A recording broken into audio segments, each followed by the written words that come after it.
So good morning everyone, कैसे हो आप सब? All good? चलिए बढ़िया। तो बच्चों, hello alkane hello arene chapter में आगे बढ़ने का टाइम हो चुका है। लास्ट पार्ट में हमने किया था about the preparation of hello alkane and hello arene, right. और मैं आपको वापस एक बार बताऊंगा कि हमारे जो नोट्स है बच्चों, हम जो कर रहे हैं वो JEE नीट के लिए तो ज्यादा इंपॉर्टेंट है और साथ साथ में बोर्ड का आपका तैयारी भी हो रहा है। सो हम एक कंबाइंड नोट प्रिपेयर कर रहे हैं जो आपको एंट्रेंस एग्जाम में भी काम लगेगा, ठीक है ना? ओके। और अगर आप चैनल पे नए हो तो पहले जाओ चैनल को सब्सक्राइब करो, क्योंकि पूरा का पूरा सिलेबस आपका अपलोड होने वाला है, तो आपको रेगुलर अपडेट्स मिलते रहे, ठीक है। चलिए बच्चों, हेलो अल्केन हेलो एरीन में आज हम बात करेंगे about the physical properties of this compounds, right. चलो, जब भी फिजिकल प्रॉपर्टी की बात करते हैं सबसे पहला आता है बच्चों आपका फिजिकल स्टेट। क्या आता है? सबसे पहला पॉइंट आता है फिजिकल स्टेट। चलो, let's talk about the physical state, right. तो ये अल्किल हैलाइड कंपाउंड जो है जब प्योर स्टेट में होंगे they are colourless. So alkyl halides are colourless,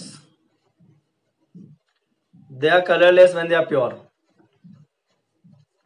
right. Pure form में है तो वो कलरलेस होंगे, बट अगर आप थोड़े टाइम तक उसको खुला रखोगे ना तो फिर आपको कुछ कलर दिखने वाला है उसके अंदर, राइट। किसका कलर दिखेगा? Bromides and iodides, bromides and iodides, they will develop, bromide and iodide will develop color when exposed to air, है ना। तो ऐसा तो क्या हो जाएगा कि कलर आ जाएगा, ओके। तो आपके एनसीईआरटी बुक में नहीं लिखा, मैं आपको बताता हूँ कि ऐसा तो क्या होगा कि ब्रोमाइड्स और आयोडाइड को खुला रखने पे वो कलर्ड हो जाएगा, ओके। तो ये सपोज आपका आयोडाइड कंपाउंड है, राइट। अगर आपने उसको खुला रखा है तो उसके ऊपर सनलाइट गिरेगी, सनलाइट गिरने से ये डिकम्पोज हो जाएगा और आपके दो आर एक दूसरे के साथ जुड़ जाएंगे और आयोडीन गैस इवॉल्व होगा, right. And you should know that iodine gas is of violet colour. इसी तरह से ब्रोमीन कैसा होता है? ब्रोमीन एक कलर, ब्रोमीन का होता है ब्राउन कलर, है ना। तो इसीलिए ये कलर वाला गैस इवॉल्व होने की वजह से जब अल्किल हैलाइड के ऊपर लाइट गिरती है तो आपको कलर दिखने वाला है, बट प्योर फॉर्म में वो कैसा रहेगा? कलरलेस रहेगा, ठीक है। चलिए बच्चों, कुछ अल्किल हैलाइड ऐसा है जिनके अंदर स्वीट स्मेल होगी, राइट। चलिए बच्चों, many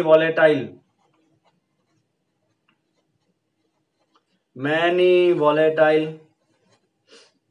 halogen compounds, many volatile halogen compounds are sweet smelling, they are sweet smelling, right।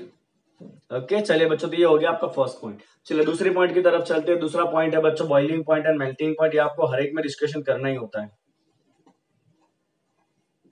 Boiling point and melting point, जितने भी चैप्टर करोगे ना ऑर्गेनिक के, उन सबके अंदर ये फिजिकल प्रॉपर्टीज आएगी, राइट। चलिए बच्चों, boiling points and melting point की बात करते हैं, राइट। तो कुछ ऐसे कंपाउंड है जिनका बॉइलिंग पॉइंट बहुत ही कम है, जैसे कि methyl chloride, methyl bromide, ethyl chloride,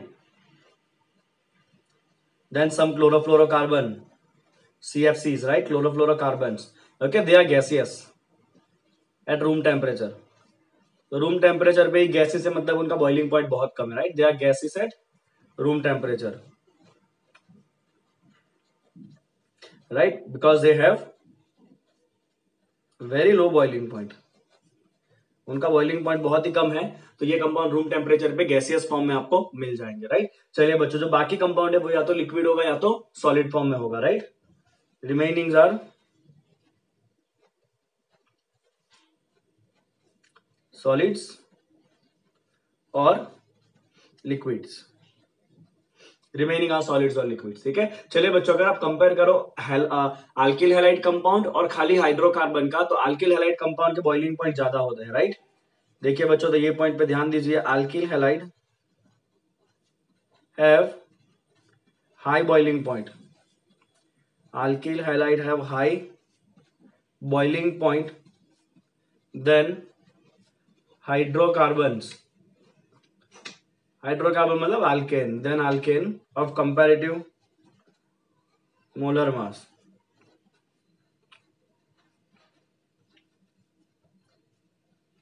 of comparative molar mass, right, okay. तो ये पॉइंट मैं शॉर्ट में लिख दूं बच्चों। अगर आप बात करोगे बॉइलिंग पॉइंट का, boiling point of alkyl halide compound is more than of boiling point of alkane.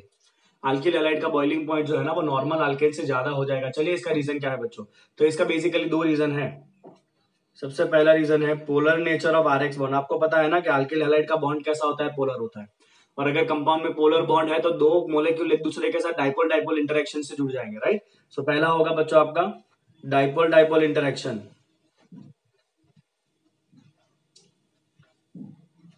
Dipole dipole interaction due to polar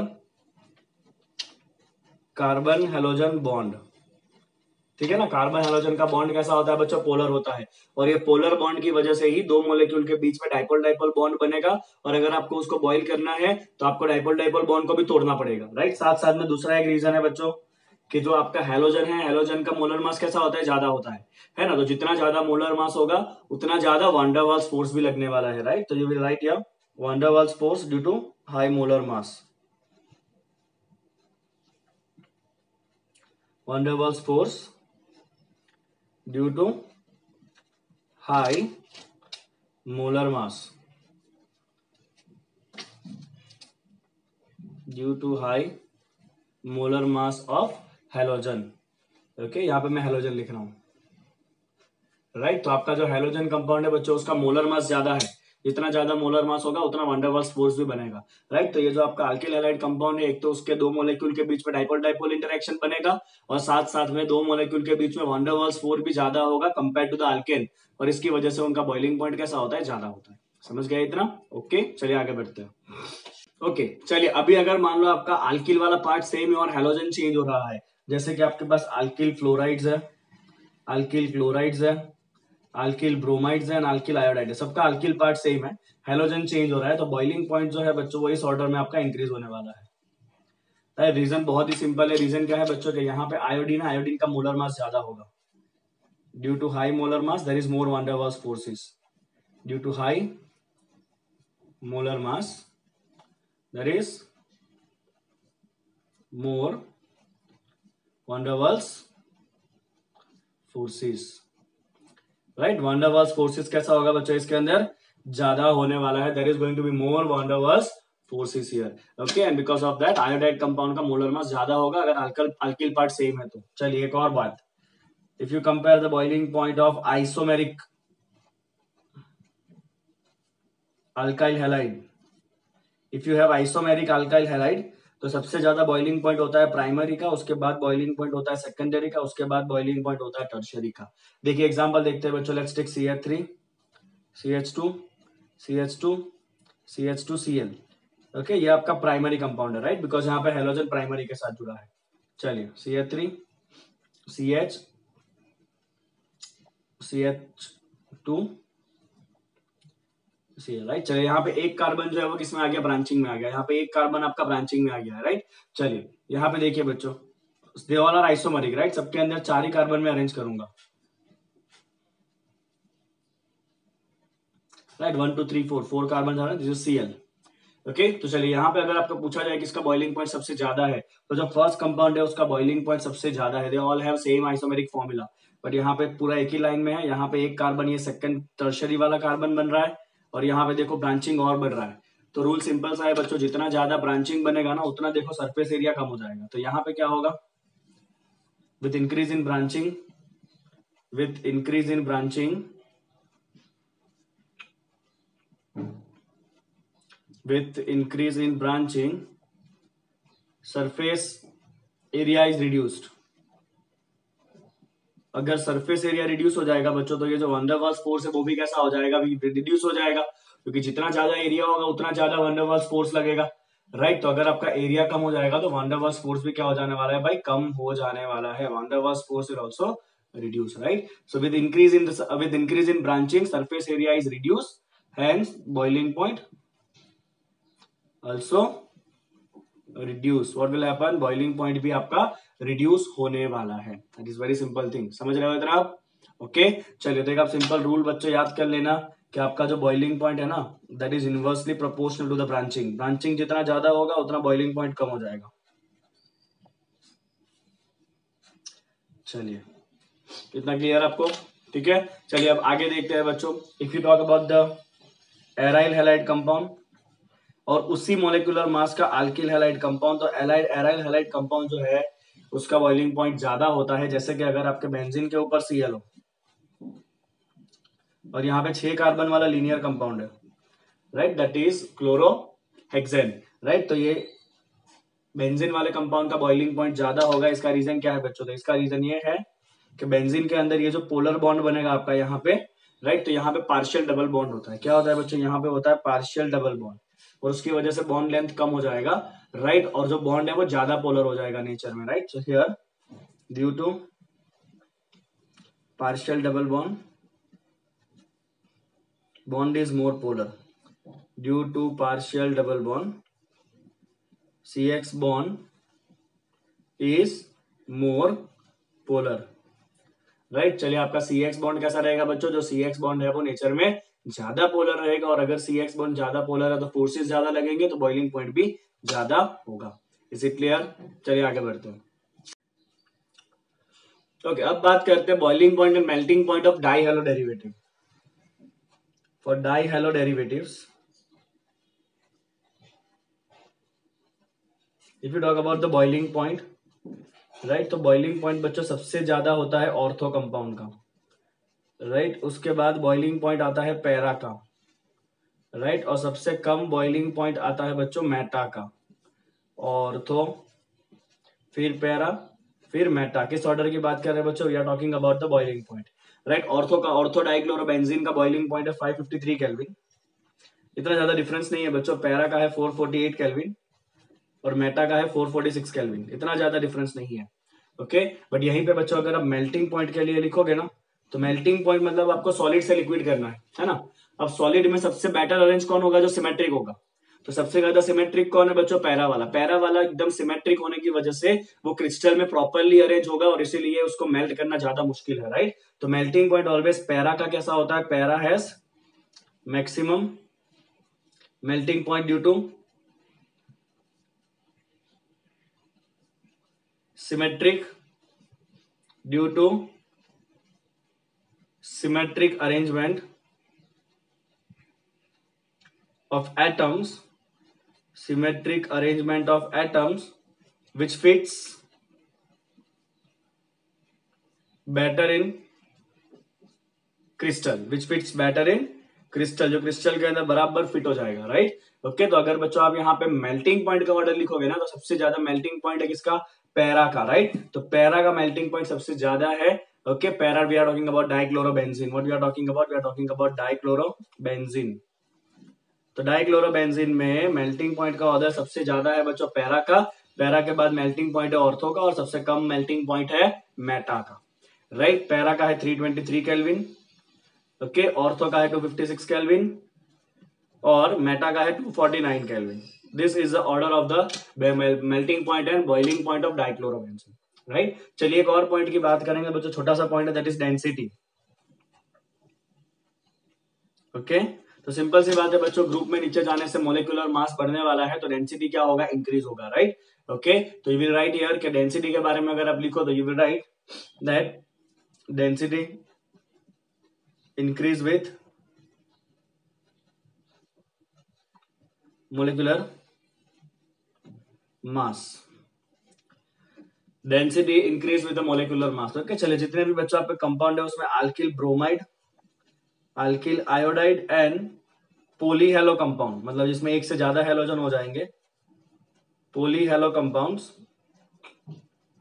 they are heavier than water. Polyhalo compounds are, they are heavier than water, मतलब उनका density पानी से ज्यादा है, right. They are heavier than water, right. चलिए मैं आपको एक ऑर्डर दे रहा हूं, समझ लेना बच्चों। आयोडाइड का डेंसिटी सबसे ज्यादा होगा, देन डेंसिटी ऑफ ब्रोमाइड, फिर आता है वाटर, वाटर के बाद आएगा डेंसिटी ऑफ क्लोराइड, एंड उसके बाद आएगा डेंसिटी ऑफ फ्लोराइड। तो in short chloride and fluoride जो है वो पानी के ऊपर तैरेंगे, राइट। वो पानी के अंदर डूबने वाले नहीं है, बिकॉज उनका डेंसिटी पानी से कम है। Is it clear? समझ गए? सिंपल सी बात, राइट। चलिए अब उसके बाद करेंगे बच्चों about the solubility. Let's talk about the solubility. Okay, तो रूल या फैक्ट ऐसा कहता है कि this alkyl halide compounds are very less soluble in water. Alkyl halides are very less soluble in water right. इसका रीजन क्या है बच्चों? इसका रीजन ये है कि जब आपको किसी भी चीज को डिसॉल्व करना होता है ना, राइट, तो जो भी सॉल्यूट है और जो सॉल्वेंट है उसके मॉलिक्यूल के बीच में बॉन्ड बनना चाहिए, राइट। जब बॉन्ड बनता है तब एनर्जी रिलीज होती है, राइट। जब बॉन्ड बनता है तब क्या होगा? एनर्जी रिलीज होगी, राइट। अब यहाँ पे क्या होने वाला है बच्चों, ध्यान से देखो, तो यहाँ पे आपके जो अल्किल हैलाइड मॉलिक्यूल है, राइट, वो अल्किल हैलाइड मॉलिक्यूल के बीच में कौन सा बॉन्ड है? तो अल्किल हैलाइड मॉलिक्यूल के बीच में होगा बच्चों डाइपोल डाइपोल बॉन्ड। कौन सा बॉन्ड होगा? अल्किल हैलाइड के बीच में होगा आपका डाइपोल डाइपोल बॉन्ड होगा, राइट। ठीक है। दूसरा है वाटर मॉलिक्यूल, जिसमें आप डिसॉल्व करना चाहते हो, तो हमें बहुत अच्छे से पता है कि वाटर मॉलिक्यूल एक दूसरे के साथ हाइड्रोजन बॉन्ड से एसोसिएट होते हैं। किस बॉन्ड से एसोसिएट होते हैं बच्चों? हाइड्रोजन बॉन्ड से, राइट। ओके। और जब आप डिसॉल्व करोगे, इन दोनों को मिक्स करोगे, तो RX और वाटर के बीच में बॉन्ड बनना चाहिए। क्या होना चाहिए भाई? RX और वाटर के बीच में बॉन्ड बनना चाहिए। तो यहाँ पे आपको बॉन्ड तोड़ने हैं, राइट। यहाँ पे क्या करना है बच्चों? आपको इन दोनों बॉन्ड को तोड़ना पड़ेगा, पहले तो इसको और फिर ये नया बॉन्ड बनाना पड़ेगा। तो I will write here this bonds needed to break, right. और बॉन्ड तोड़ने के लिए that means we need energy. Bond तोड़ने के लिए हमें एनर्जी चाहिए और ये नया बॉन्ड बनने वाला है, right. This bond will form, और जब बॉन्ड फॉर्म होगा तब क्या होगा? It will release the energy. अब सिंपल सी बात है बच्चों, आपको जो बॉन्ड तोड़ने हैं वो स्ट्रॉन्ग बॉन्ड है, hydrogen bond and dipole dipole bond. तो आपको स्ट्रॉन्ग बॉन्ड को तोड़ने के लिए ज्यादा एनर्जी चाहिए, और जब बॉन्ड बन रहा है तो एनर्जी कम रिलीज हो रहा है, राइट। तो फिर ये बॉन्ड टूटेंगे ही नहीं ज्यादा, मतलब यहाँ पे ज्यादा सोल्यूबल होने वाला नहीं है, राइट। तो हम यहाँ पे लिखेंगे कि energy released is less compared to energy required to break the bonds, right। और इसकी वजह से अल्किल हैलाइड जो है they are less soluble in water, yes, but alkyl halides are highly soluble in non polar organic solvent. Alkyl halides are highly soluble in non-polar organic solvents, right। they are highly soluble in non-polar organic solvent। चलिए इसका reason क्या है बच्चों? तो reason बहुत simple है कि non polar solvent है, तो वहां पे कोई हाइड्रोजन बॉन्ड होने वाला नहीं है सॉल्वेंट के बीच में, राइट। सॉल्वेंट के बीच में भी वीक बॉन्ड है, अल्किल हैलाइड के बीच में डाइपोल डाइपोल बॉन्ड है। तो यहाँ पे जो बॉन्ड ऑलरेडी प्रेजेंट है और जो नया बॉन्ड बनने वाले bonds are always almost equivalent, right. ये बॉन्ड इक्विवेलेंट है, इसीलिए आराम से जो एनर्जी रिलीज होगा उतने एनर्जी में बॉन्ड टूट जाएंगे, तो जो है वो इजीली डिसॉल्व हो जाएगा। क्योंकि आप यहाँ पे लिख सकते हो कि बॉन्ड बिटवीन सॉल्यूट सॉल्वेंट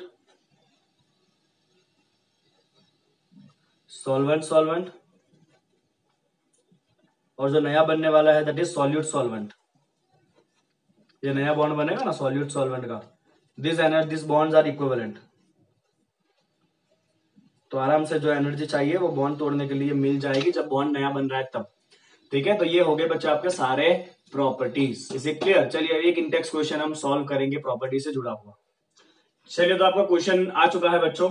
सबसे पहला है आपका ब्रोमोमिथेन, फॉर्मूला बनाओ इसका, bromomethane is Cr3Br, right. Bromoform मतलब CHBr3, क्लोरोमिथेन एंड डाइब्रोमोमिथेन मतलब CH2Br2, दो ब्रोमीन है और मिथेन है साथ में, राइट। चलिए बच्चों सिंपल सी बात, हमें पता है कि आपका जो बॉइलिंग पॉइंट है वो डायरेक्टली प्रोपोर्शनल टू होता है molar mass. Boiling point is directly proportional to the molar mass, right. चलिए अगर आप मोलर मास के हिसाब से अरेंज करोगे, let me just give them a number 1 2 3 4, right. तो आपको क्या लग रहा है बच्चों देख के? सबसे ज्यादा मोलर मास बनेगा ये ब्रोमीन वाले का, राइट। तो ब्रोमीन वाले का बॉइलिंग पॉइंट सबसे ज्यादा आएगा, उसके बाद यहाँ पे 2 ब्रोमीन वाला है, उसके बाद ये 1 ब्रोमीन वाला है, और सबसे कम मोलर मास रहेगा ये क्लोरीन वाले का। सबसे कम मोलर मास किसका रहेगा बच्चों? क्लोरीन वाले का मोलर मास कैसा रहेगा? सबसे कम रहने वाला है। समझ रहे हो आप बात को? Is it clear? ओके। चलिए नेक्स्ट देखते हैं बच्चों, 1 क्लोरोप्रोपेन। चलिए प्रोपेन 3 कार्बन, 1 पे क्लोरीन, आइसोप्रोपाइल क्लोराइड। चलिए आइसो मतलब ये ग्रुप, उसके ऊपर क्लोराइड, एंड 1 क्लोरोब्यूटेन। चलिए ब्यूटेन के ऊपर क्लोरीन, 1 कार्बन के ऊपर, राइट भाई, बन जा क्लोरीन। चलिए ठीक है, वापस यही रूल बच्चों, boiling point is proportional to molar mass. Let me give it name as number 1 2 3। क्या लग रहा है बोलो? चले, सबसे ज्यादा मोलर मास तो 4 कार्बन वाले का होगा, तो 4 कार्बन वाला तो वैसे ही जीत जाएगा, राइट। उसके बाद इन दोनों का आइसोमेरिक फॉर्म दिख रहा है एक दूसरे के साथ, यहाँ पे ब्रांचिंग ज्यादा है, और ब्रांचिंग जब ज्यादा होता है तो मोलर मास, सॉरी ब्रांचिंग जब ज्यादा होगा तो बॉइलिंग पॉइंट क्या होता है? रिड्यूस हो जाता है, राइट। तो इसका बॉइलिंग पॉइंट 1 नंबर, और उसके बाद सबसे लास्ट में कौन आएगा? 2 नंबर पे आएगा। यहाँ पे हमने ऐसा क्यों किया? Because it has the high molar मास, यहाँ पे मोर ब्रांचिंग, और जितने ज्यादा ब्रांचिंग होंगे उतना बॉइलिंग पॉइंट क्या हो जाता है? कम हो जाता है, इसीलिए वो सबसे लास्ट आएगा। समझ गए आप? चलिए बच्चों, तो यहाँ पे आपका alkyl halide and aryl halide का फिजिकल प्रॉपर्टीज कंप्लीट होता है, और यहाँ पे और मैं कुछ नहीं जोड़ने वाला हूँ, बिकॉज इसके बाद का जो टॉपिक है ना, right, that is going to be the chemical properties of this compound, जो हम अगले लेक्चर में बात करेंगे। ठीक है, चलिए मिलेंगे वापस नेक्स्ट लेक्चर में। Thank you so much for watching.